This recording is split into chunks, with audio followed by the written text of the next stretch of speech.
So the Providence Journals out of Rhode Island reported this morning that their head reporter over there, Tom Mooney, reported this morning that a California woman is challenging Rhode Island's cannabis laws, and the state wants the suit tossed.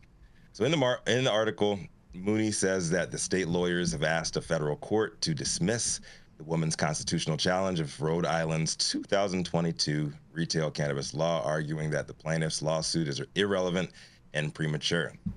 If you're thinking California woman, Rhode Island cannabis, like what in the world is he even talking about here?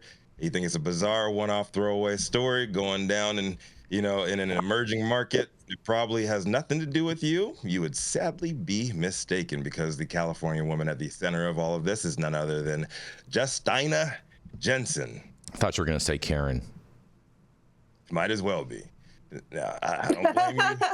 I don't blame you if the name does not immediately ring a bell, but we have covered stories about Jensen in the past here on High at 9 News. At the end of February, MJ Biz Daily's Chris Roberts published a damning article about Jensen and her husband, whose names have mysteriously been at the center of several social equity lawsuits across multiple cannabis markets, officially making them the cannabis industry's very own King Ken and Queen Karen, all because they couldn't secure their own license at home in Pasadena, California, way back. I remember this lady. This dirty broad is. I remember her. So fast forward to May 2024, and once again, Justina filed suit claiming Rhode Island's law violated federal interstate commerce provision because of restrictions in places on non-resident participation.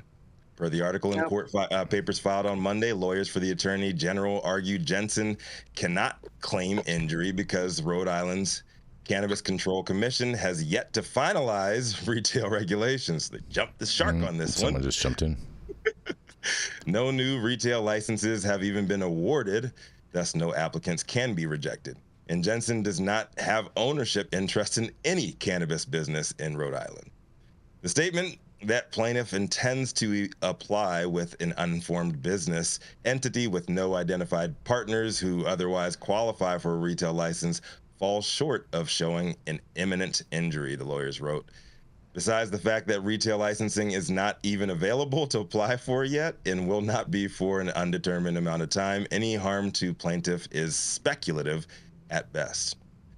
Further, the state argues Jensen's claim the law violates the so-called dormant commerce clause is inapplicable because recreational use of cannabis remains federally illegal.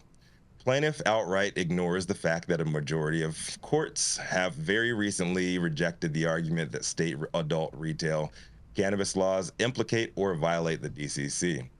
These courts have nearly universally reasoned that the Dormant Commerce Clause does not apply to recreational marijuana market because Congress has specifically made that market illegal at the federal level, end quote.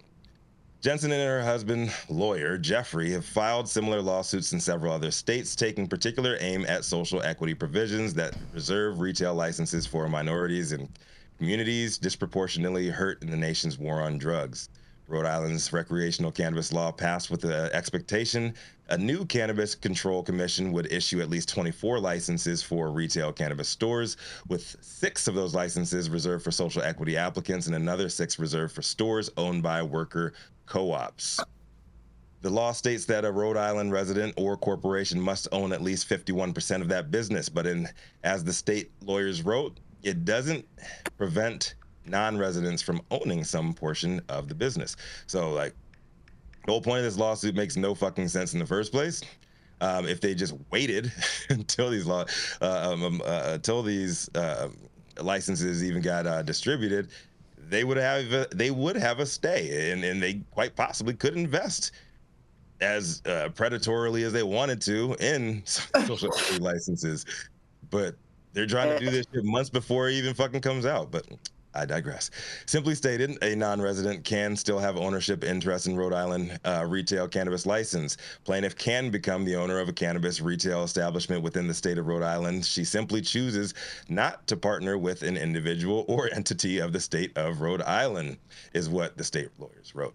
Jensen also argues that Rhode Island's law infringes upon the Equal Protection Clause of the 14th Amendment that says states shall not deny any person within its jurisdiction the equal protection of the laws. But the state lawyers say the clause mandates only that similarly situated persons be treated alike. Mooney states in the article that in Jensen's case, the plaintiff is not a member of any protected class. I don't know. He's a white suburban mom, so maybe, got to protect those ladies because they keep people like Trump in office. Right, Jason? No, they don't. She does not live in a disproportionately impacted area. In fact, the plaintiff cannot possibly be considered to be similarly situated to other potential social equity applicants because she does not meet the statutory requirements to qualify as a social equity applicant to begin with. Unfortunately, the Jensen's nationwide efforts as a privileged white couple with more money and time than should be allowed has caught on to copycats because the lawsuit is one of two challenges in Rhode Island to state cannabis law, and the second is nearly identical from a man in Florida. White man in Florida, John Kinney, a Florida resident, filed a similar lawsuit in the U.S. District Court, also alleging the residency requirements unconstitutionally impede interstate trade. The work of the Cannabis Control Commission continues to despite the lawsuits, a spokesperson said. In the past year, a Cannabis Control Commission has made steady headway working to expand the adult use market in Rhode Island and will continue to monitor litigation and any impact it may have on its efforts, said spokesman Mathieu St. Touche, Mr. Touche. We've seen the damage that the Jensens have done to the New York market and all that social equity shit going on in New York. That's the Jensens. Those big lawsuits. That's the Jensens. Keeping up with the Jensens. Right. Who knows how much more they've levied across the nation, because if it weren't for Roberts and MJ Biz Daily's in-depth expose article, we would not have known that they even existed. The majority of the lawsuits they've been tied to have alias companies and alias organizations named, and you wouldn't know it was them without FOIA requests finding out who was on the board of these entities in the first place. The more we try to make things not about race, the more they end up being about race. Social equity's already more fucked up than it needs to be, and now we got people making it their life's mission to exploit the system even more, making the lives of the people who actually deserve to benefit from these initiatives that much worse. I hope that the state of Rhode Island wins here and the goodness in people's hearts win out, but we all know that ain't happening. Stay woke, y'all. Pieces of shit like Justina and Jeff Jensen do still exist. Call them out and shame the shit out of them. The U.S. justice system is trash, and unfortunately, folks with cash will always have the upper hand in our society. I'm Rico Lamitte, the dopest dad on the street for High 9 News. What do y'all think about this, man? Mm-hmm. Burn it down, Rico. Burn it down. Burn it the hell. And they're going to keep on doing this shit. They're going to keep on doing this shit because our legal system allows them to do it. It's going to keep on gumming up the system, and people are going to keep on getting fucked over. This is gross. Rico, this is the same lawsuit that she filed in California. This is like a cookie cutter that, like, everything that you said is the exact same thing that I feel like she tried filing here. Yes, every state, everything. Equity, they start filing these lawsuits because they got money and they got time. Did you see the restraining order that went along with the one that tried to stop the lottery? Like, this is crazy. This is like white lady tears magnified times a million. Like, what the fuck? Crazy. Are you serious right now? It's crazy. And like I said, the more we try to not make shit about race, the more shit like this comes out. Yo, step the fuck aside and let some people who actually deserve to operate.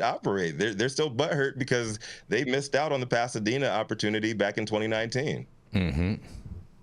Well, because you weren't qualified for it. You are doing pretty fucking good. Pasadena, California is not a cheap place to live. So if you are upper middle class in Pasadena, California, your life probably doesn't suck so bad. If you have time to sit at home and just focus on trying to fuck up opportunities for other people, you're probably doing okay fiscally. So you don't qualify there either. I'm guessing that she probably doesn't have a cannabis conviction either. She doesn't seem like she was probably trapping. So this is more of the same, and it's so frustrating. Please let people have the opportunity that is given to them. We have such a beautiful chance to have restorative justice work through these programs. And for someone to be so selfish and so short-sighted to try and take that over, what's her home address? I'm gonna go find her. No, I'm not gonna dox her on our show, but it's very, very easy to find. No, not on the show, but it's very, very easy to find. Like within these links, within these articles, it has like official papers and everything. You actually see where they are in Pasadena. But she is a high-end real estate agent, and her husband is a real estate lawyer. He's a real estate attorney with several. There you have it. We won't tell you where to find her, but you can do it. I mean, I don't know. I just like to sit down over a Starbucks colonizer coffee and have a discussion with her mom to mom, That's all. Fair enough. Figure it out. That's on this MSG. I'm just blown away by the whole thing. In your backyard. Yeah, the whole social equity program has just been such a boondoggle in so many ways, and the biggest thing has been seeing a lot of actually fairly privileged European, white-appearing folks social equity permits because they were the greedy players during the 215. There's a lot of people who are heads of companies who have this social equity play, but it's like, bro, you were with thousands of pounds and you're playing because your dad is already rich, and like, how does that equal social equity?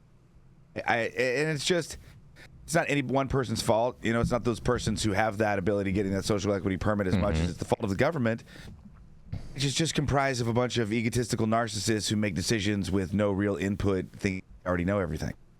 100%. It's the fault of the system, man, because it is not constitutional to say in writing that if you are a white suburban mom, this does not apply to you.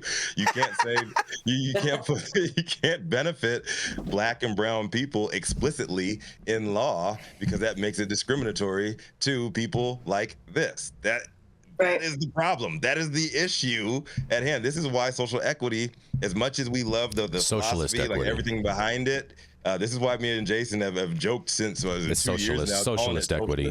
Yeah. Socialist equity, because as much as it looks good on paper and people love the idea of it, it will never happen on a grand scale because of people like this. Great concept at heart. Great concept at heart, and very well meaning behind. But as far as the execution, they get a 0. 100%. As Jason Beck supports socialism. No, I do not. Did you drive on the roads today, Jason? No, I didn't. I flew here. Boy. I flew here. Oh, you should see how fast I get here. Do you respect the police? I support good members of law enforcement 100%. Yes. It's too early for this shit. No, I want to hear from Dr. Mark. This is out in your backyard, Dr. Mark. What do you think about the Jensens? There's no such thing as social equity. It's just all bullshit. Thank you. Fair enough. Look at that. You have any thoughts on the Jensens in particularly? Can you believe that they're doing this out there near you, Dr. Mark? I'm pretty sure they're going to come and try and do this in New York, or in New York, and I'm pretty sure they'll do this in Vermont, and they're filing the same lawsuits in all these different states. Yeah, but good luck snuffing out the legacy market in New York, right? So. I mean, one might argue that the reason why the trap is so strong in New York is because of the Jensens, because of what they've done. Coming from the system. Keeping up with the Jensens, man. I'll tell you what. I'll tell you what, Rico. I got some reports in the other day that all the trap stores that they have closed all opened within 72 hours after they were closed in New York. Yep. Wow. Strong. Whack-a-mole. And keep a pirate down. Now that report was from a Chad, but I feel like he at least would know because he does live in New York, and that was pretty interesting information. Like it was. Oh, I wish Dil Schaefer was here because I want the judge to spank these people. Yeah, I know we're way over time on this story, but any final thoughts on this one, Elise? Good to see you this morning. I just. Nice to see y'all. I just don't get why they wouldn't take all this money they're spending fighting people and just buy a license or invest in the business. Well, I'm willing to bet that it's so bad. Why are they? After the California case, I'm willing to bet they found some law firm that would take this up on contingency, and they're not having to come out of pocket for it. It's her husband's law firm, dude. There we go. He's an attorney. That's why. There's your answer why right there, Elise. It doesn't cost him anything but a little bit of time. and filing fees. And clearly they don't have other clients or work to do. They do, but it's the same lawsuit. It's not like they had to do more work. They just copy and paste and file it in a different municipality. You know, already got your paperwork together. Might as well make it maximally effective. Yeah. You go through and you edit it, and, you know, every California switch with Rhode Island and done instantly. Boom. Yep. America. Well, we got to go to a commercial. We're going to be right back.